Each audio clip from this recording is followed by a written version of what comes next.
Well, hello, you crazy fight fans. Nice to see you again. Just shy of 3 a.m. Eastern Standard Time as we welcome you to the live UFC 255 post-fight show here on MMAfighting.com. I am Mike Heck, being joined by the Prince of Positivity, Alexander K. Lee. How are you, sir? Woo! Ready? Let's get the show on the road. Let's go. I'm doing great. Wow, the excitement is just off the charts right now. And there's Casey Leydon joining us on the other side. I think there's a dog walking behind you. I think AK scared him out of the room with his excitement. Woo! Woo! Woo! Oh my I love God. it. It's so late right now. People are gonna laugh at anything I do. So this is like the best kind of time to be on. I say. There we go. Well, the music just sounds so darn good right now. We're all at ease. We're all just feeling peaceful right now. But AK, we have not heard from you tonight. We just had what seemed like to be a 5-hour post-fight press conference stream that has come to an end. But now you're joining us. So we have two championship fights. Both champions retained. They were massive favorites. Obviously, Valentina Shevchenko was one of the biggest favorites in UFC title fight history. The lines got up to minus 2,500 on some websites heading in before Jennifer Maia made the walk to the octagon. So both champions retained. Interesting main card that seemed like the pacing was atrocious, but we're not going to talk about that. Prelims are fun. Your overall thoughts on tonight's card? I thought it was a really good show. Maybe I'm having this take because I think we were all kind of the opinion that this card was being overlooked a little bit, so maybe I'm just going out of my way to defend it. But I did think it was a really good show. We had some good finishes, some good performances, some really competitive decisions. I'm not saying all those fights that went the distance were necessarily the most exciting fights, but as I sort of noted on Twitter earlier in the evening, this is what happens when you have good, sensible, competitive matchmaking. Sometimes you're going to get fights that are a little bit of a stalemate, that don't necessarily showcase each fighter's strengths. But I thought we had at least 2 or 3 really good competitive back and forth fights. Again, plus some really good finishes. So yeah, I can't complain. I thought it was a really good show. I thought it lived up to expectations, at least the expectations we had. And as far as sleepers go, I thought it was one of the better cards of the year. So I don't know. Maybe I'm against the general popular opinion on this one, but I thought it lived up to positive expectations.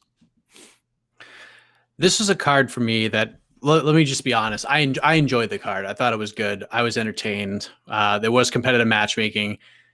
The main card pacing was awful. It was just so bad. Like, I felt like it was 3 hours in and we were like 4 fights down. We still had the main event to go. Luckily, Figueiredo went out there and did the damn thing and finished it quickly. But it just felt like, my God, it just took forever. So that was like my biggest complaint. And then, but there's a part of me that felt kind of bad because I pushed this card like it was UFC 199, like it was UFC 206. Like, I really put it on a pedestal. And there's a part of me that feels bad about it because I don't think we didn't get that.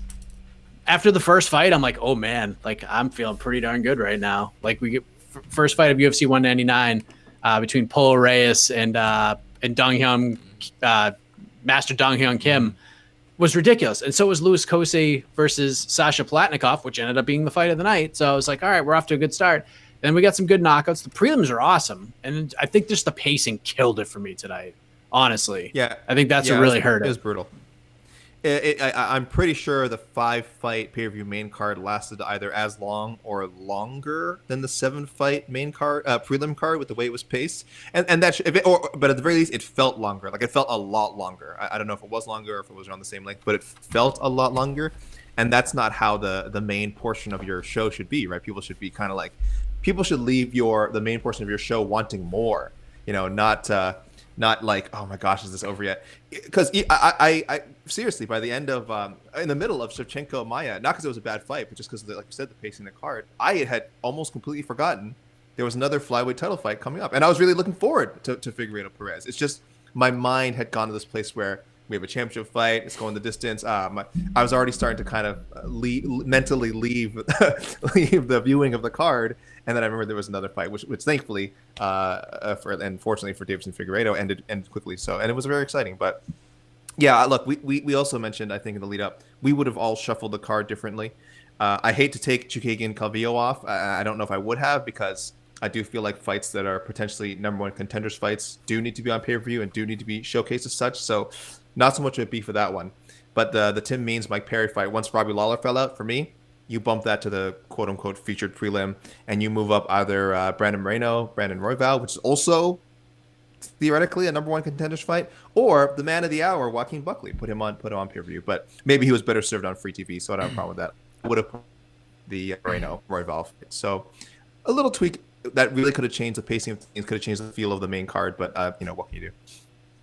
What can you do? You know what? I promise this, and I don't want to break any promises here. So let's just go right to the peeps. This is your show, all right? It's 3 a.m. officially Eastern Standard Time, and I'm not just saying this because I'm not saying this as a let's rush through this. I'm not saying that at all, but we want to hear from you. You guys have been up for a while. You guys survived like 14 hours of fights plus a 14-hour post-fight press conference stream. Let's hear from you guys. You guys, heroes. You guys are heroes. Before we go to the comments, because I can't get a straight answer on this, did Figueiredo get robbed of $50,000 tonight? Absolutely. Yeah, okay, I just want to double check on that. Because actually when you told me the performance bonuses, I actually didn't listen to you because I just assumed it was Figueiredo in it. And then I looked online. I was like, what? So I was double checking. I just didn't misread that. Okay, that was. I don't think I've ever seen a champion win a fight that quickly, like in under 2 minutes, and not receive a performance bonus. I'm sure I'm wrong on that. I'm sure a lot of examples will come up in the comments, but generally, when the fight is exciting, which it was for those 2 minutes, and you get a quick finish, you winner get a performance bonus. And of course, we think Buckley should have got the other one. So no disrespect to Valentina Shevchenko, but yes, when I saw that the bonuses were announced, I honestly couldn't remember how the Shevchenko fight ended. The Antonina Shevchenko fight. That's how much I think Figueiredo was robbed. I remember it being a really good performance. I just don't remember the finish being particularly like, oh, that's a bonus winning finish right there. So yeah, Figueiredo was absolutely robbed. Congrats to Antonina Shevchenko for getting the bonus, but I really hope they do right by their flyweight champion, their men's flyweight champion. Yeah. Odd. I mean, yeah. She got a big fat hose job. Okay, big fat hose job. Just double checking on that. All right. Let's go to the peeves. 2 and stills. Stills, as expected. Potentially, and it looks like Figueiredo's next title defense is set for December 12th as well, which is crazy. I knew this was coming. This was coming. I want to stay positive, but she asked, and she's a longtime commenter. Yeah, Sandy fam, you are awesome. Thank you for staying awake with us. And we wanted to start this on a positive note, but apparently we're not going to do that because Twitter just all over Rogan tonight. Joe Rogan makes his return to the pay-per-view broadcast and teamed up with John Anik and Daniel Cormier. And John Anik was there tonight? I didn't even hear John Anik's voice tonight, honestly. I know Anik pretty well. I'm not gonna lie, and I'm never like he'll probably never answer this truthfully to me. He seemed a little frustrated tonight. He seemed a little frustrated at certain points trying to get in there. But AK, thoughts on Joe Rogan's performance? Thoughts on Joe Rogan being back with the broadcast team tonight? Thoughts on Rogan being back? Thank you for the question, Sandy fam. I'll start positively. Good for him for being there, for being in the building and speaking on the broadcast. Okay, so basic function of his job.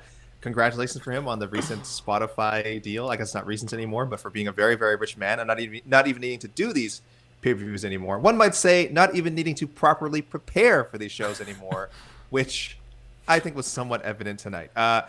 He was atrocious on commentary today, and unfortunately, he brought Daniel Cormier down with him. Daniel Cormier, super nice guy, a really obviously brilliant analyst when he's paired up with the right people. And especially I think in a two-man situation, I think it's when most of these fighters work their best.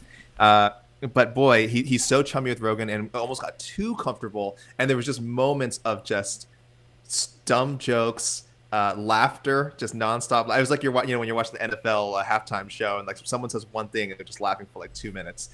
And it's great. I know some people like that style of commentary. I know it creates it creates a very familiar, like friendly, we're having a good time atmosphere. But like we said earlier, there was a lot of really good competitive fights on this card that really I would have wanted to have that great, like really in-depth analysis from a guy like Daniel Cormier, from a Dan Hardy, from a Michael Bisping, and we didn't get a lot of that tonight. And Rogan is such an overwhelming personality at times that it does feel like he might have screwed up Cormier's perception of things, because Rogan, I mean, even before he became just a part-time commentator only doing pay-per-views, even before that, he always kind of had a habit of maybe seeing the wrong things in fights, maybe selling the wrong narratives, and he had Cormier biting on a lot of those tonight. So unfortunately for Cormier, I do think his performance also dragged a bit. But Rogan, boy, he didn't understand some of the scoring. He was literally asking how does some of the scoring work in some of the fights, which again, maybe people find that funny, but I just thought it was distracting and boring. There was a lot of classic Roganisms, a lot of that. So I know people like it. Him and Goldie, they used to bring the excitement. They're part of the reason a lot of people got into the sport. But I just feel like we've moved past that kind of commentary now, and I feel like we can do better. So Rogan either really needs to step up his game or step aside, because he's just not bringing a lot to the broadcast in terms of analysis, in terms of entertainment. If people like his shtick, great. Guess what? He has a whole show you can listen to. It's like 3-hour podcast.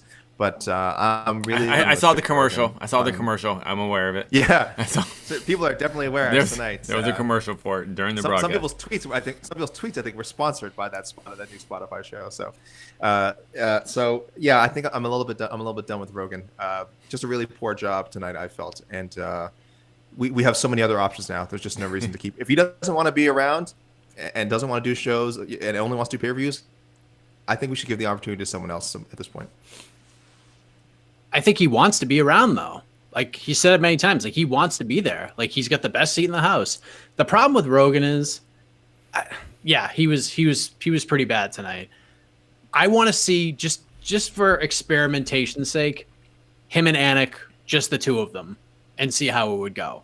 Sure. Because I feel like it's just a one-upsmanship battle. Like Rogan's, trying to get his thoughts in, and especially when Dominic Cruz is there. Cruz will just call him right out. Like, I'm like, what the hell are you talking about? And then, they'll go back and forth, and they'll have this like little rivalry the entire time. This one was like, who had the better jokes, who had the better dad jokes, who could crack up Anik. And I'm telling you, Anik was probably like super duper frustrated. Super duper. Every time I would hear Anik, I'm like, oh yeah, Anik's there. I'm like, oh, I recognize that voice. When did he show up? Did he show? Geez.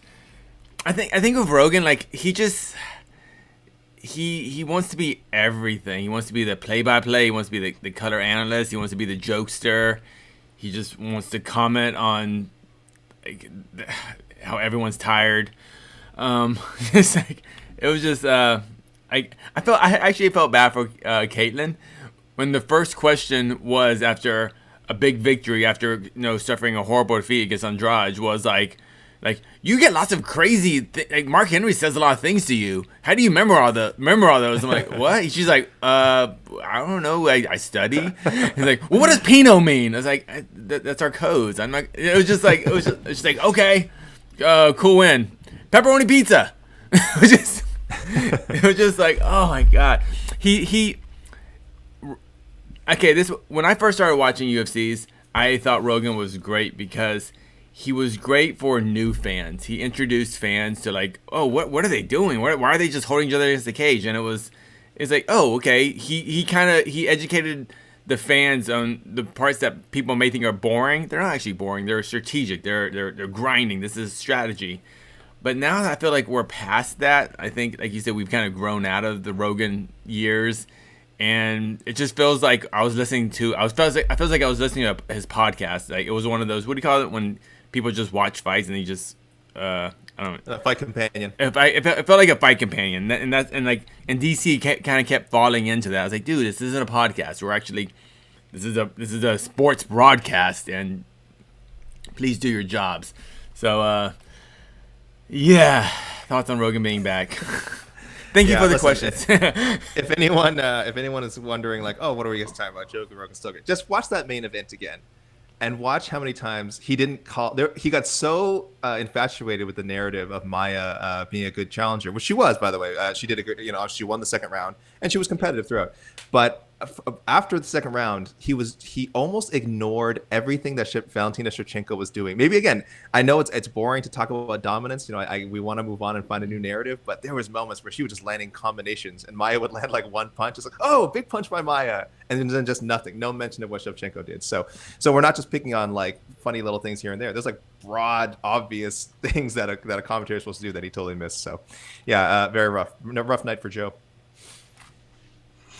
Yeah, it's just, I don't know. Yeah. Yeah.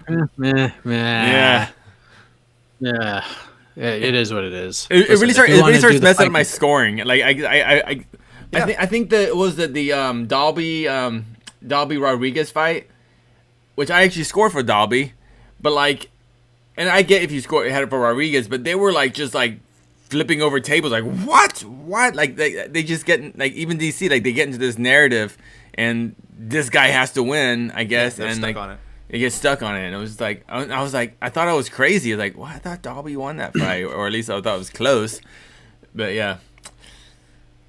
Our friend Tristan Gordet. No more Rogan talk, at least for the time being. Yeah. Do you think Valentina was rusty?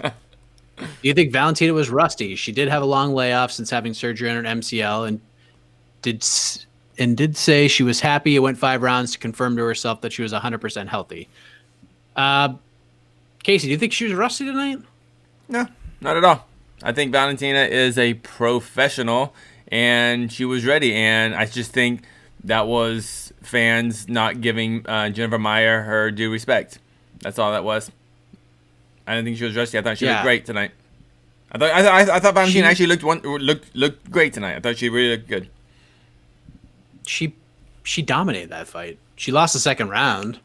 Like Jennifer Maia like held her up against the fence and has a lot of strength, got her down, was on top of her. Took no damage though. After that, after that, I mean, Valentina pieced her up for like almost that entire fight.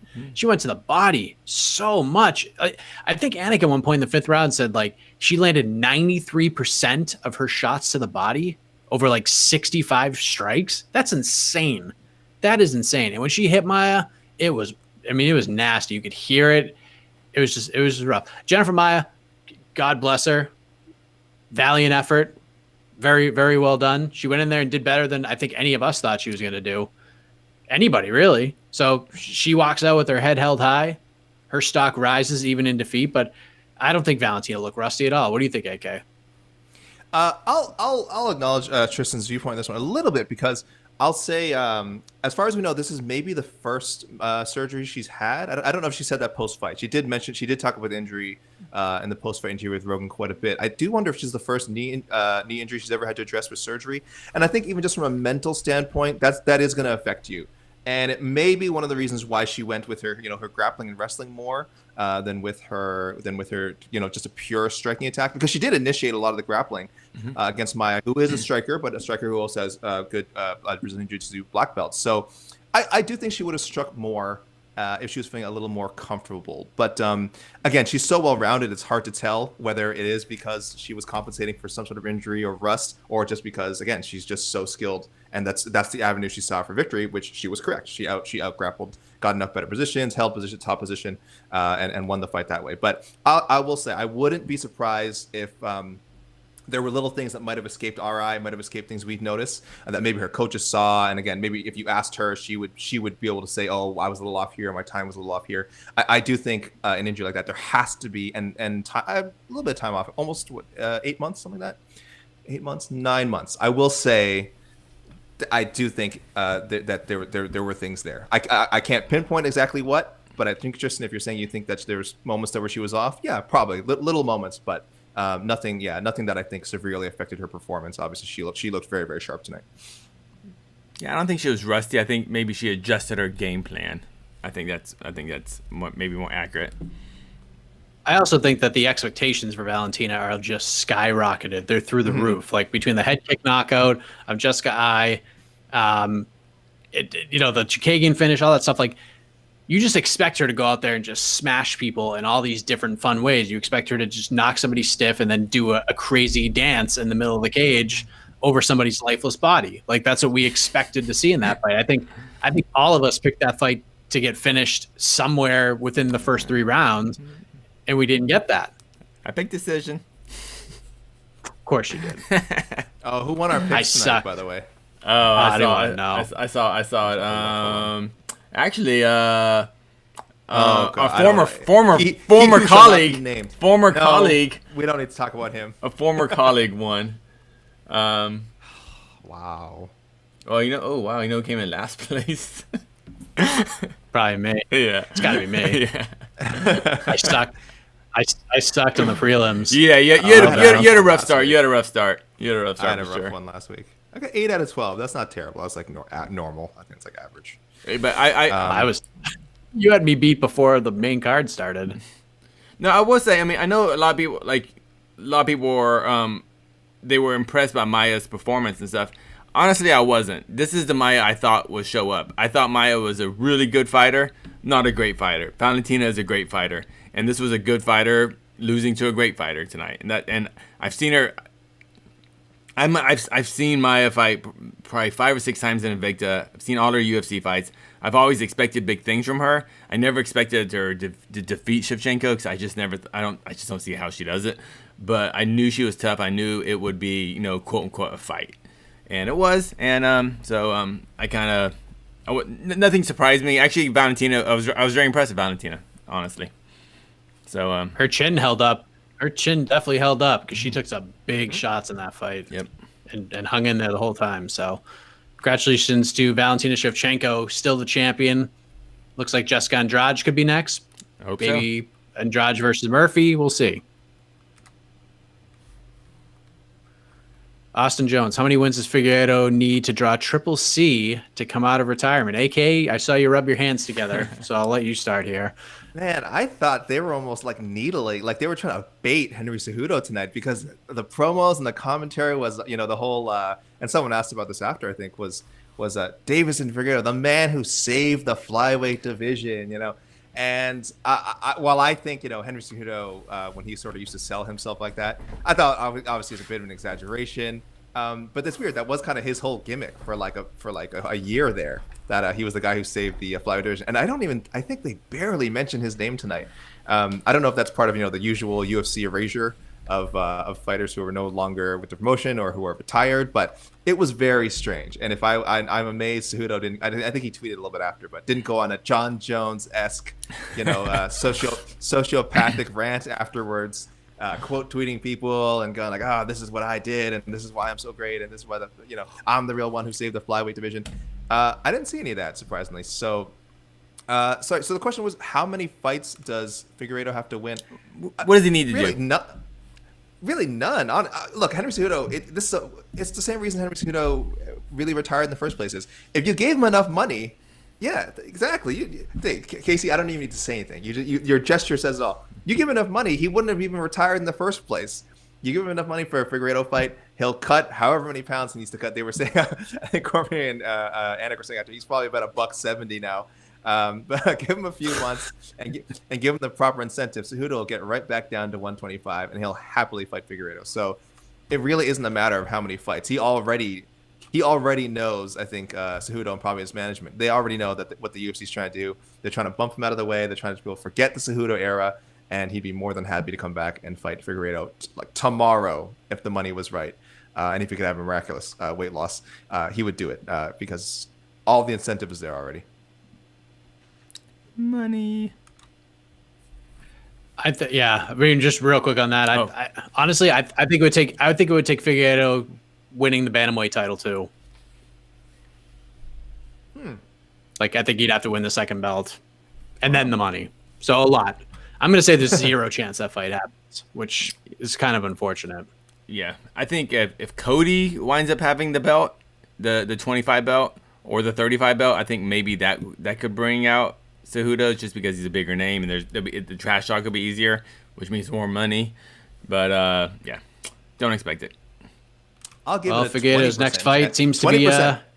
be yeah, I think Figueiredo's next fight with Brandon Moreno, verbally agreed both sides, December 12th, co-main event of UFC 256. So there you go. That is going down. So we'll add to that list then. Nick Duroff, Why do you think the refs are hesitant to take away points from fighters? So there's one thing that hasn't really been discussed, and we haven't touched on it here, and it something that kind of ticked me off watching the fight. And listen, Deiveson Figueiredo is a great fighter, but he grabbed the fence. Yeah, blatantly. At least twice. 100%. At least twice when Alex Perez tried to take him down. He was going down. He was going down. I mean, was it Herb Dean? Was that the ref in the main event? No, Mark Goddard. Mark Goddard, okay. Mark Goddard actually slapped his hand out of the fence the first time, and then Figueiredo did it again. I think he did it again. Perez ended up getting him down eventually, but who knows? Like if he got him down the first time, like the position right against the cage, maybe that would have been different.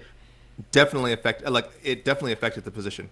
He ended up in a much more, I think, advantageous position than if the initial takedown had worked. But Casey, let me ask you. We'll start with you. Why do you think refs are hesitant to take away points from fighters? Because the 10-point must system in MMA sucks. That's why. It just does. It's taking away a point in a boxing match over 12 rounds, 9 rounds, 10 rounds is so less consequential than a point for any point, and especially a 3-round fight. 5-round fight is different. 3-round fight, it could be catastrophic. So that's why the refs. I mean, it's just the refs don't want that much influence on the decision. That's simply why. And you read online, I was like, oh, deduct a point automatically. It's like, but you can't. You just know you can't. You've seen a million fights where a guy kind of grazes with a groin shot or grazes him with an eye poke. What we're gonna do? You get deduct a point for that. It's like, yeah, there's blatant groin shots. There's no eye poke, no fence grab, no. Yeah, they're not created even. They're not created equal. So that's why. And yeah, it's just the rules, the way the rules are made right now, it puts the refs in a very bad position. It's just it's hard. But I do think they are too hesitant. I can't remember. There was a fight earlier in the night. What was the fight earlier in the night? I know there were a couple. I think there were like 3 two nut shots in the first 2 fights. There was 3 nut shots. Yeah, I mean it's becoming such an issue. There's a graphic now. The UFC had to create a new graphic, a timer, the nut shot timer. So yeah, it's yeah. I don't know. That's my answer. There were nut shots in that first fight, but there were fence grabs in that first fight too, right? Didn't Palatnikov get warned? Like he was at like the final warning.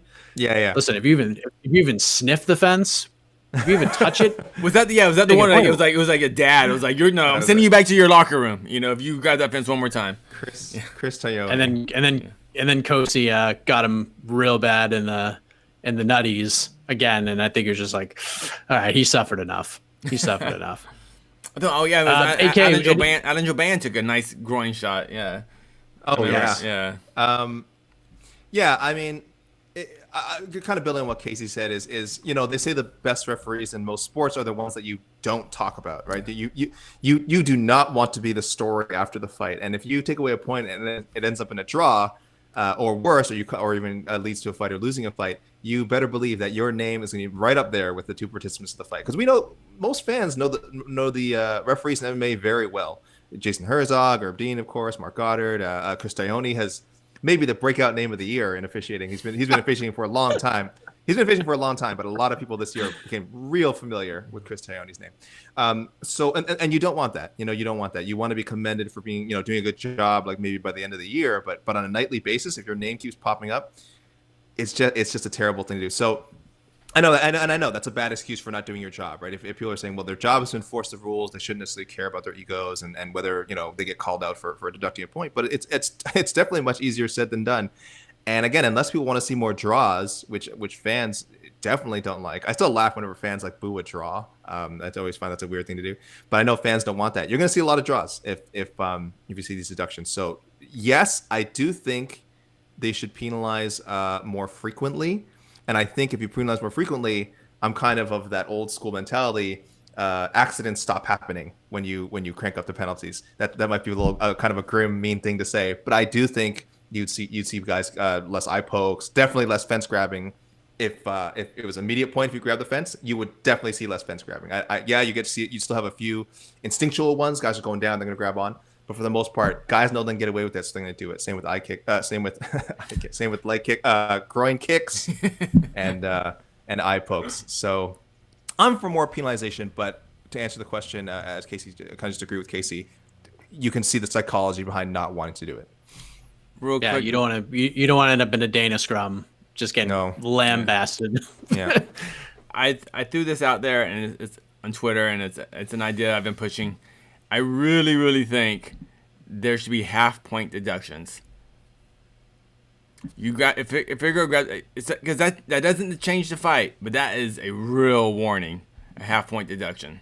Because normally we get half points scoring in general. It should be that's another a thing. 20-point, yeah. It should be a 20-point system, not a 10-point system, right? It's but I would love half-point deductions for like accidental groin shots, accidental eye pokes, and I think that's a stiff penalty. But it's a stiff penalty that doesn't affect the fight yet.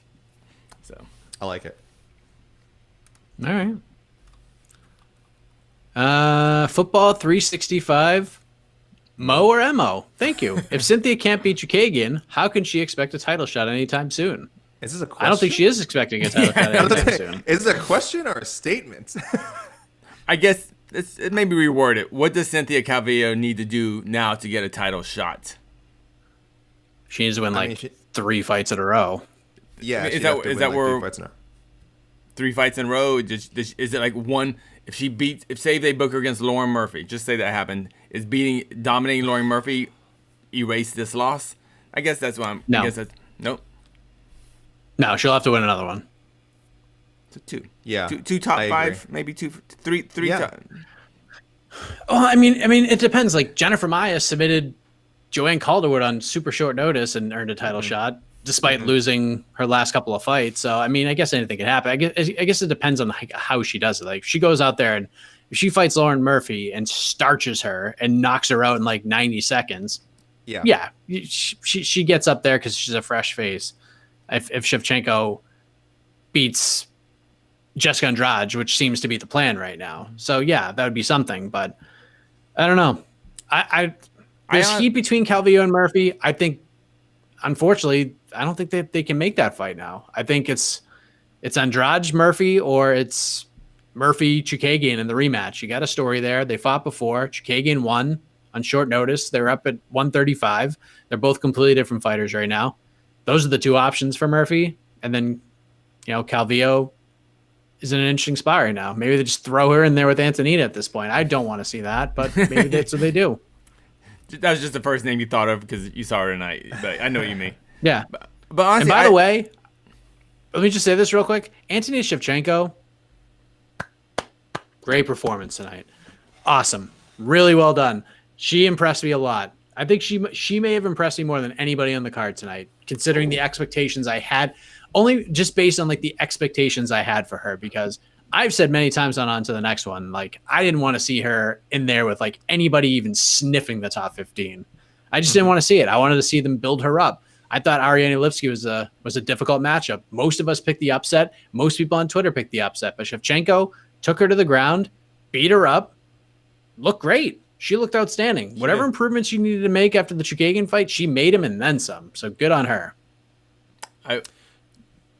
I'll just to go back to the original question for a second. I'll just say, besides the odds of what we said, she needs to beat another contender, and do so in impressive fashion. Her trajectory of her career has always just been kind of weird because she came into the UFC with a ton of hype, even though she was 3-0 coming to the UFC, but she came in with a lot of hype. Kind of lived up to it for a bit, good in interviews, winning fights most importantly, and then stumbling against Carlos Barza. No shame in that. A draw against Marina Rodriguez, and of course stumbling on the scale, which is probably one of the bigger issue.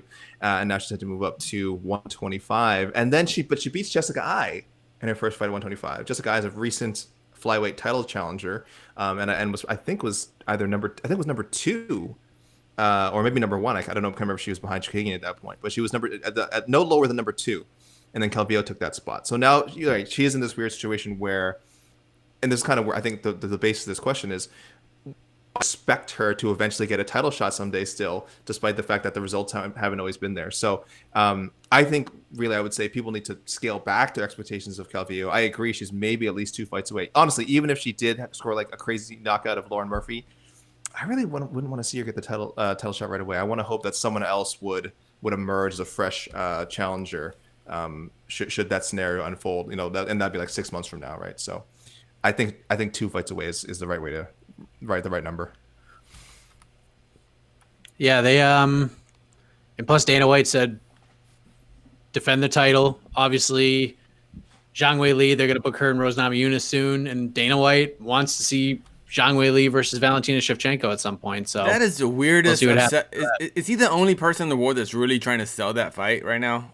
Weili versus Shevchenko, when Weili has so many competitors right now at strawweight. I just don't get it. So many It's like strawweight is like the thickest division, like the most stacked division in women's, and like you're like now you have a new champ, and you just go try to get 2 belts now. I don't get it.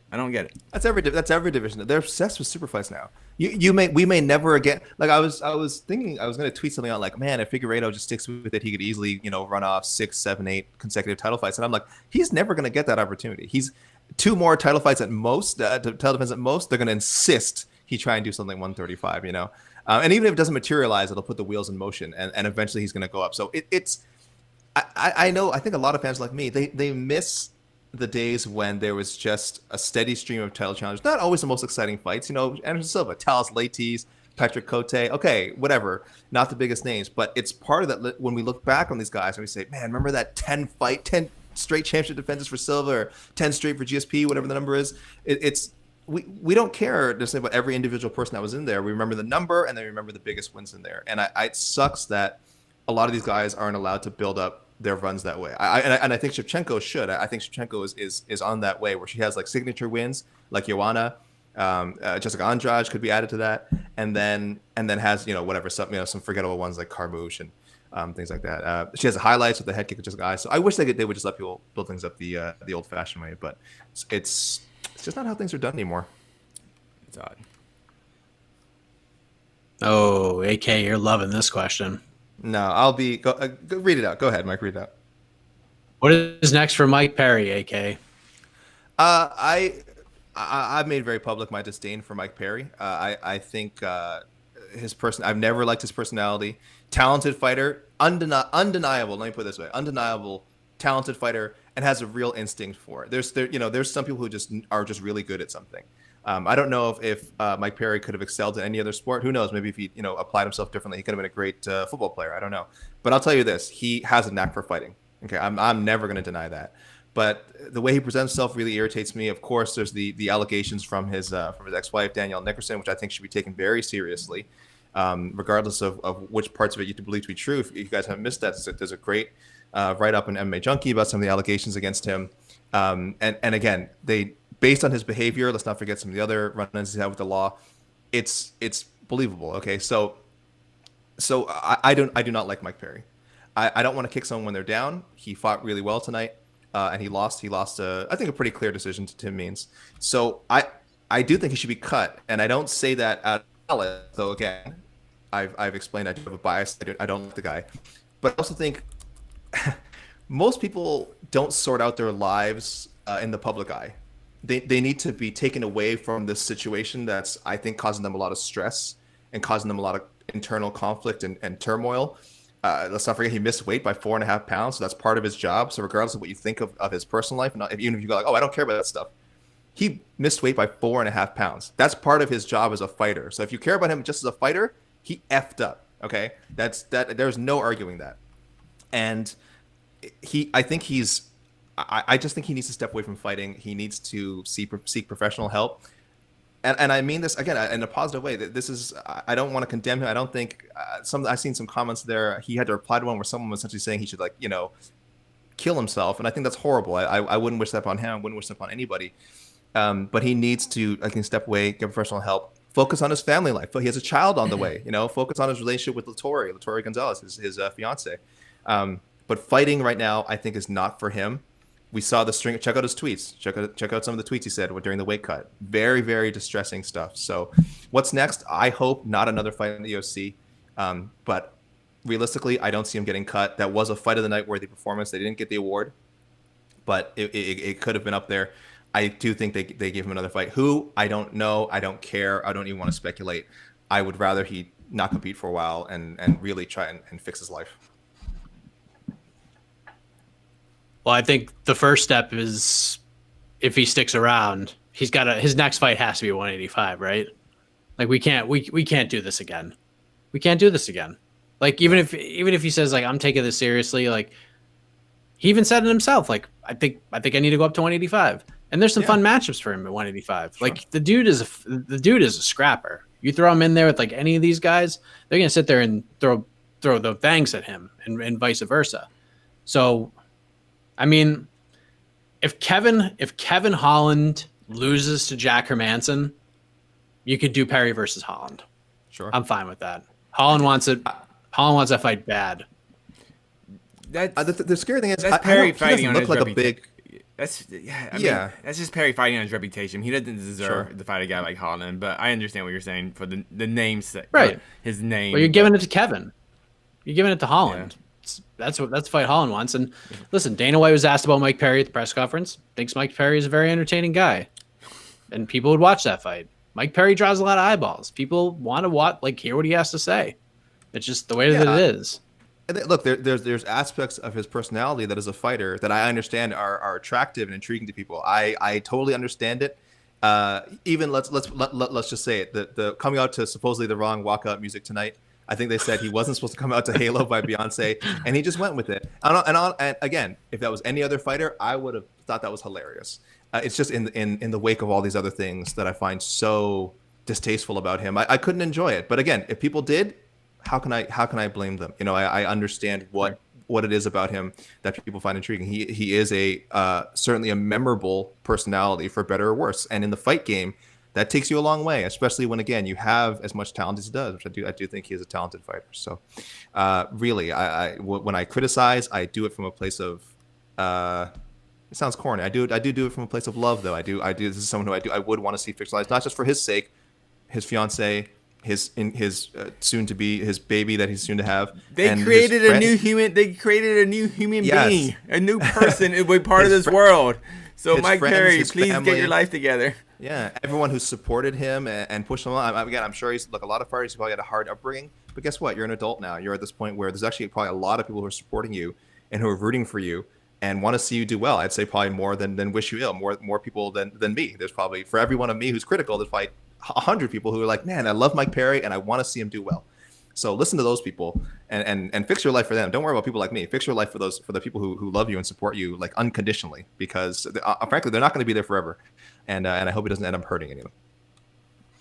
I mean, I've talked to a lot of people and I've experienced this myself. Like when you're in that delivery room and you see your child born, there's a switch that just immediately flips on, like for you, and you're just like, oh, everything changes. So maybe that happens to him, and I hope it does. Fingers crossed. Fingers crossed. Moving on, Free Bobby. How would you judge Royval and Buckley's ceilings? Two really interesting fighters. Nice to see Brandon Royval getting mentioned in this conversation. So, AK, we'll begin with you. We started you off on the Perry one. We'll start you off with one half of Brandon on Brandon, and of course Joaquin Buckley with another performance of the night tonight, another vicious knockout of one Jordan Wright. So we'll start with Brandon Royval. How would you judge Brandon Royval's ceiling? Obviously a very interesting fighter, very unique fighter. Tough night for him at the office tonight. Brandon Moreno gets the win. Now he's going to fight for the belt in about 3 weeks' time. So where would you put Royval's ceiling at this point? I mean, Royval could be a world champion. I mean, I don't think that's a controversial statement at all. He's already beaten top 10 guys. He's beaten top Tim Elliott, who fought for the title before. He's beaten Kai Kara France. And he finishes people. So he is I'm just looking at his ratio right now. He has 11 career finishes he has 12 wins, 11 finishes, 8 by submission, and only 1 decision. You won't find a lot of fighters at 125 pounds who don't have either way more decisions than they have finishes, or kind of a more even split, like 5 knockouts, 5 submissions, 5 decisions. So that's rare. There's a level of excitement he brings. Tonight it wasn't his night. Not even just because of the injury. I think Moreno. It's Moreno outfought him. I think he did the damage, and I believe it was actually called a TKO, not because of the injury. At least for that's what I think what Mark Goddard clarified after. Though it's hard for me to imagine the fight continuing, even if they had kind of reset his shoulder in between rounds. So Royval, the ceiling is easy. I think could be a world champion. This is the kind of loss he's going to learn from. Hopefully, the whatever happened to the shoulder is not a persistent issue. And I don't think this is the last time you see him in a number one contenders fight, and then eventually competing for a world title. I would agree with you on that. And Brandon Royval he's 28 years old. Just became a full-time fighter after his UFC debut because he got the bonus and quit his job. He was working like overnights at a juvenile detention center. So a guy like barely slept, and he looked pretty good early on. Moreno, one thing that stuck out from my conversation with Moreno is like, listen, don't sleep on my jiu-jitsu. I know Royval's is really good, but don't sleep on mine. And he looked, and Moreno delivered in a big way. And I think one thing people love about Royval is he's such a risk taker. The guy will take chances to get a finish. He'll absolutely do it. And I think in a weird way, I think tonight is going to be so beneficial for him.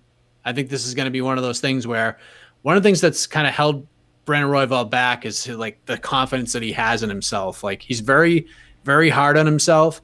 And I think going through a fight like that, having the opportunity he had and, coming up short, and there's kind of a way where you could say like, listen, it was the shoulder. I was fine. Moreno was hitting me. I hung in there and gave the man a good fight, ended in an unfortunate way. I think if Brandon Royval takes this in stride and uses it to his advantage and grows from it, I think this could be a really good thing at the end of the day for him. But we'll see. He's definitely an exciting talent. I think Casey, your thoughts on Royval? As long as the UFC keeps the men's flyweight division, he's gonna be a name for a while.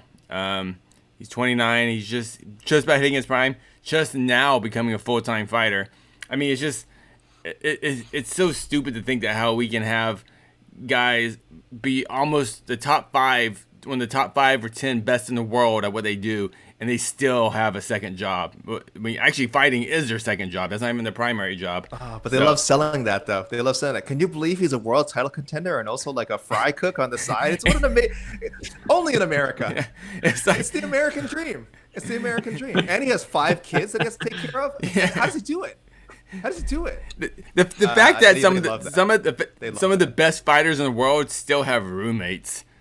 I mean, can you imagine? Can you imagine like any dude like I know. the backup shortstop on the worst team in the Major League Baseball? Yeah. Dude, he's making $1 million. It's like, we're not shaming anyone, by the way. If you have a roommate, if you like, or whatever your living situation is, but theoretically, if you're in the highest level of a pro sport in North America, you're usually living a little more comfortably. That's all we're saying. We're not trying to make judgment on anyone's life. So the fact that Royval just now is making enough money that he can just dedicate his life to the fighting part is exciting, and he's awesome. He's super duper. And tonight, even though he had a loss, just being a badass and like being all Mel Gibson and Lethal Weapon, like Riggs, being all Riggs, pop it back in. That was just super duper, and hopefully it's not like a long term injury or something. It can be fixed. I mean, it can be fixed. Hope it's not a long term injury. But I'm super excited about Royval. I know Mike was super high on him, and he sold me on him too. And he's good on the mic, good everywhere, just a fun dude, and super excited about him. Now he'll be fine. Yeah, he's fine. Someone had to lose that fight. He'll be fine. Someone had to lose, right? I was outside of the championship fights, that was the fight I was looking forward to all week, without a doubt. So I was bummed to end it that way. I was like, I wanted more, but how it is. Yeah, I mean, if someone told me like if they were giving their 2021 predictions and you said my prediction is Brandon Royval fights for the flyweight title in 2021, wouldn't argue with you. Sure. Wouldn't argue with you. It's very possible. But what about Buckley? What about Joaquin Buckley, who Impa Kasaganai knockout? He'll never top that. If he does, then oh my God, we're in for something very special. But this was some knockout too. This is vicious against Jordan Wright, handed him his first loss. And I know a lot of people kind of question the resume of Jordan Wright heading in, but Wright had his moments. He looked pretty good at times. He was landing shots too, but Buckley, man, that dude just throws fire every single time, gets another win. So honestly, I think if we're comparing the two, I think Royval's ceiling is higher than Buckley's. I think Buckley's an exciting guy, and who knows, maybe I'm wrong about that. But Casey, where would you put Joaquin Buckley's ceiling? I don't see him breaking top 10. I see him being a very good action fighter, and he'll be around.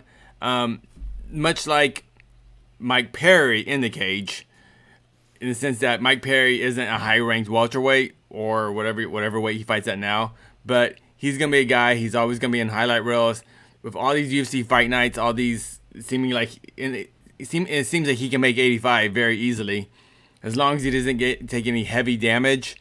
He's a guy we'll see 4 times a year at least. Will he win all 4? Doubtful. He'll win 2 of them, and it will be hella exciting.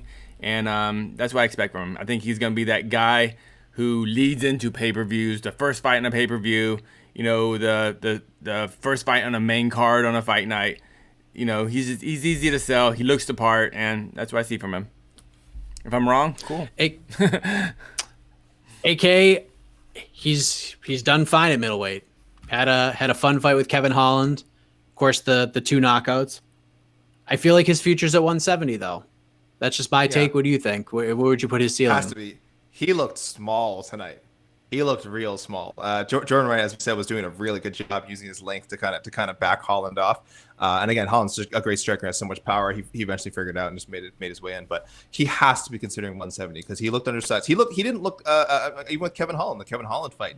They look like 2 guys in different weight classes, which is what they are. Even though Holland, I know, could also make a compete at 170, but he looks smaller than Holland as well. So 170 is definitely his future. I agree with Casey. I think his ceiling as far as star power goes is pretty high. And as far as someone who could piece together a nice 15, 16 fight career in the UFC, someone who's a fan favorite, yeah, he could be up there. Someone who competes for a title, it's really hard to say. I just don't. It's really hard to say based on the level of competition he's faced. He's been facing other talented people, but no one really proven yet. I think Kevin Holland's maybe the best person he fought. He lost that fight, though it was an exciting performance. Before that, he fought Logan Storley in Bellator, and he lost that fight as well. Logan Storley is also a very good fighter. So he just hasn't excelled, I think, against the best competition yet, which is why the James Krause fight is so important that he gets that. Because that fight, win or lose, just the build up to it could propel him to another level of stardom. But I don't think he ever gets higher than number 8, number 9, number 10. And that would be almost like with the Uriah Hall situation where he knocks out someone not expected to knock, when Uriah Hall beat Musashi and went from outside the top 10 to number 6 or 7 or something overnight. I could see Buckley getting a knockout like that and entering the top 10 that way. But as far as putting together a solid 5, 6, 7 fight win streak that gets him up ranked and near title shot that way, I just don't know if his style is conducive for that. So, hey, Numancia, prove us wrong. But his ceiling as a competitor, I think, is somewhat limited. I'm trying to imagine Israel Adesanya versus Joaquin Buckley. I don't see it yet. So no. But yeah, and some people forget or don't really know. Buckley spent almost his entire career at 170 pounds. Mm-hmm. So him going to 170, this isn't a new drop for him. That's where he's pretty much always fought. So a lot of people are like, well, James Krause can go up to 185. Buckley's like, nah, dude, I'll go to 170 and fight that guy, and vice versa. So I think that is the fight to make 100%. You have to make that fight. And by the way, let me just say this. You can thank MMA fighting for that fight happening. Okay. Yeah. We set the table. We started it all. All right. I interviewed Joaquin Buckley. I said, what do you want next? He talked about James Krause. He said there was a DM. Okay. Jose Youngs took that ball and ran with it at that post-fight press conference after he beat Claudio Silva. And Krause cut that promo, and then everything just took off. So you're welcome, world, if that fight gets booked, which it should get booked. I tried to stop the fight because I wanted Buckley and Krause to be friends. Remember, I was when Mike spoke to Krause on what the heck. I sent him questions before. I said, Mike, are we sure there's not a misunderstanding? Maybe some accidental fake Buckley account that sent messages to Krause and angered him. So we dug deep. I tried to stop this. We covered all angles of this. Okay, I tried to stop the fight. This is how we know it's real. This is how we know this is a real feud, because we really dug. This was not manufactured. This was real. But yeah, the interest is definitely there. And like you said, MMA fighting was on top of it. Our editor told us after that speech, after Buckley kind of did that cryptic post-fight speech, like, I'm calling this guy I really want. I'm not saying who it is. And then Rogan said, we know you're talking about James Krause. Apparently, a lot of people hit the Google machine and Googled, Joaquin Buckley, James Krause, see what was up. And sure enough, our coverage is what came up first. And apparently, there's a lot of traffic coming back in on some of those older interviews. So yes, you're welcome, world. Thank you, Joaquin. Thank you very much. Thank you, Joaquin. Thank you, James for giving us a little push. So yes, two exciting guys. I'm gonna try something because we're at the 55-minute mark right now, and we have lots of questions, but we can't. We gotta fly through them. So what I'm gonna do is actually bring up the old BTL clock. We have a 1 minute timer, so we fly through these questions. Here we go. Ooh, did Daniel Rodriguez get robbed, AK? No. If you listen to the commentary, yeah, he got robbed. But no, it was a competitive fight.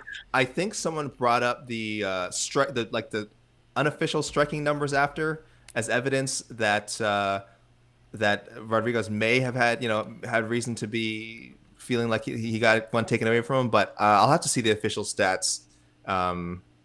I'm gonna check that right now. So you can end my time now, Kate Short. I'm gonna check the stats. MMA decisions had this split 50-50 by the media. Sure. Half the media had it for Dalby. Yeah, not a robbery. I think we're good on this one. Robbery. I thought Rodriguez won, but definitely not a robbery. Yeah. Good on Dalby. That was a good win. That's a real good win for him. Yep. All right. Rodriguez, by the way, 83 significant strikes to 50 for Dalby, and he statistically outstruck him in significant strikes every round. But I think watching that fight, it's one of those ones where some of those significant strikes, they're not all equal. Let's put it that way. So yeah, I agree. No, Robert. I can't move my clock. Oh, wait, it's okay. Clock's stuck there or whatever. Is Chaos Williams Michel Pereira the best book fight of 2020? If not, who? Man, it's hard to not put Brandon up there just because AK puts so much love into that. Oh, Brandon on Brandon. We lost Neil on Neil. That would have been up there. But Chaos Williams versus the human embodiment of chaos, Michel Pereira, is just, it rolls right off the tongue. It's such a beautiful matchup, and one that I think we had definitely brought up, and some of the readers had brought up on our recent episode on to the next one. So fantastic. The only thing that beat it, and if this is somehow magically gets booked for the end of the year, is if we get Bryce Mitchell and Ryan Hall. That would be the best booked fight of 2020. We should also give a shout out to Zombie and Ortega. I guess it doesn't feel like a 2020 fight because it was booked previously. I guess it was booked for December of last year technically, and ended up happening this year. But I mean, I think Ortega Zombie would have to be up there. But yeah, Williams Pereira, I'll bet on that. Yeah, amazing booking. It's a great fight. Great fight. Casey, you can go overtime. No. We can, no. Why do we have a clock, Mike? Why do we have a clock? Yes, we have rules. Yes. Okay, you guys know I love rules. By the way, I love rules. The answer is Shemaiah versus Leon Edwards. By the way, that's the correct answer. Really?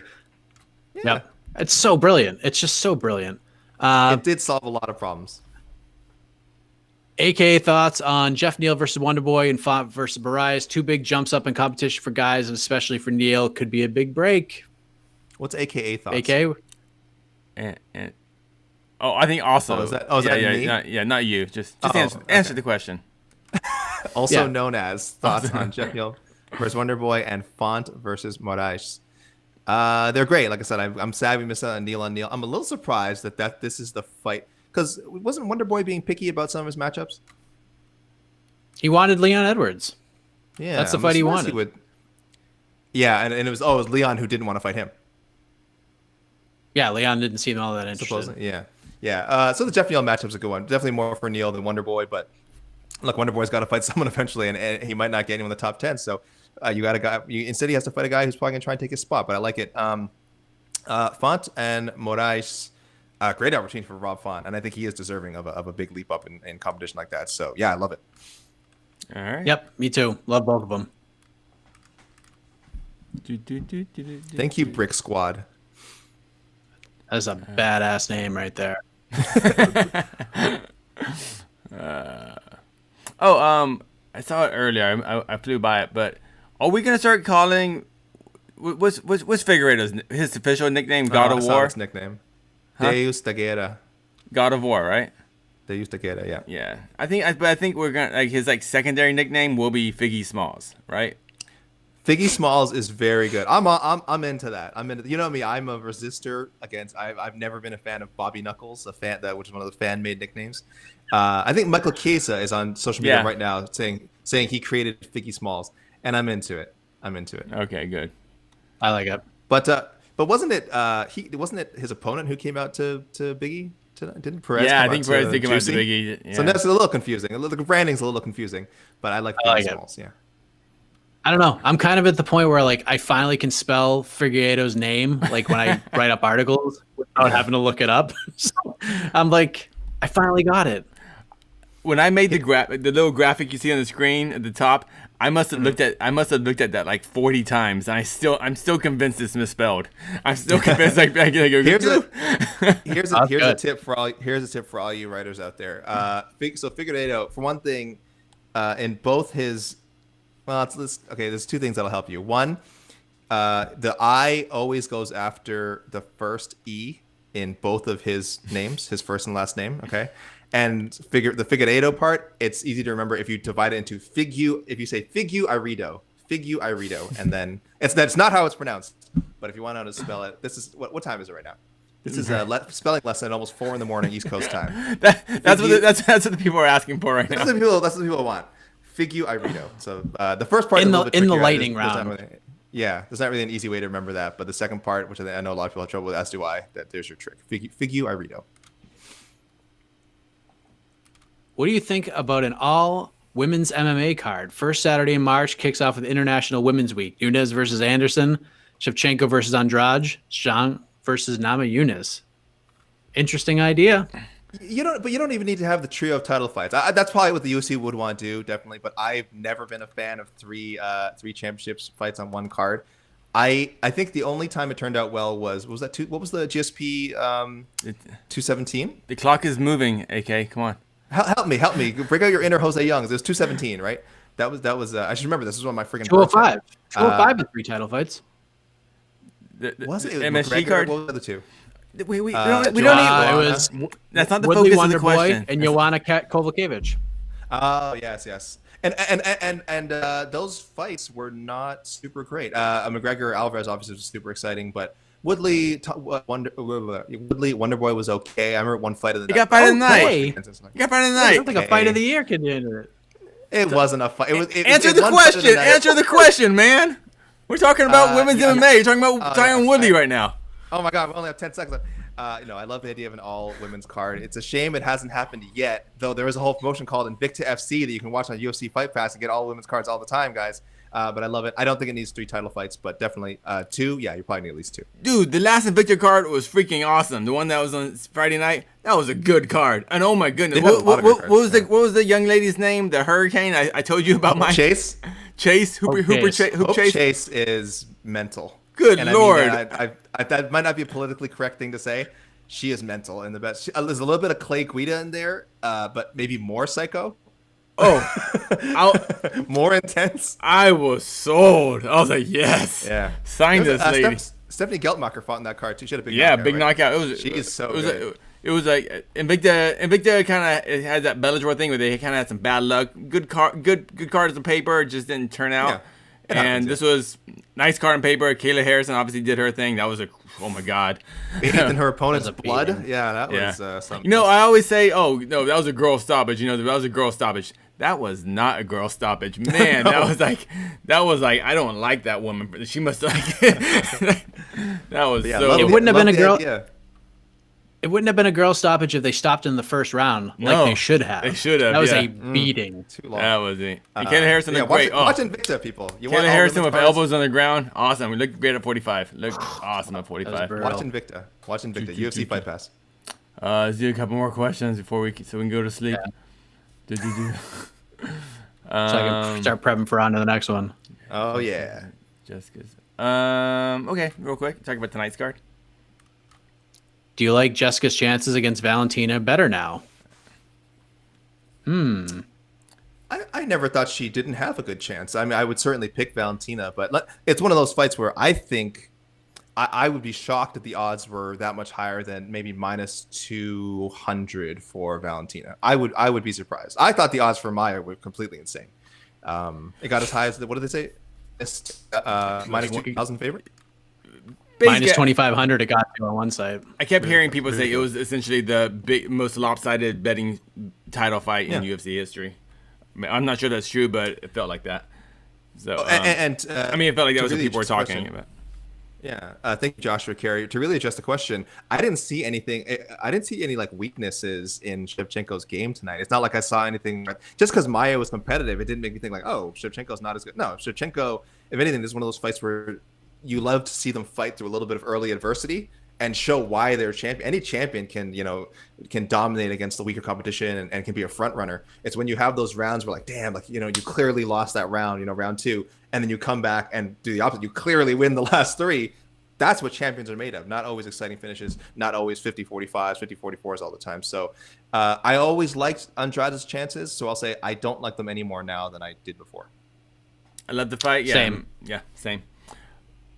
I know it's supposed to be this whole 1 minute thing, but I love how Valentina is on that Habib level in the sense that if she gets hit one time, you go, what? I think she lost that round. It's like she got held down by Maya for one round, and like it reminded me of when Michael Johnson, how dare he punched Habib once, and then if you listen to the commentary, Rogan's like, Habib's hurt. He's really hurt. And this is like, wow, like Johnson's getting like just grounded, just pounded. But it's interesting how Valentina is on that level right now in the sense that not popularity wise, but as far as like what we expect from her. She gets touched once. You're like, I don't know. I think she's lost it. I don't know. I think she's overlooking her opponent. Yeah.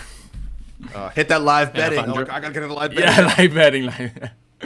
If Andrade touches you, if Andrade is landing those punches, that's what makes things interesting about that fight. Because I would favor Valentina. I'd feel very confident in picking Valentina in that fight because she's just such an intelligent striker and she would use her range very, very well. And we've seen Joanna Jędrzejczyk, we've seen Rose Namajunas use their range very well against Andrade and look really good. Of course, Andrade had the slam from hell against Namajunas in the first fight, but we saw it happen in the second fight.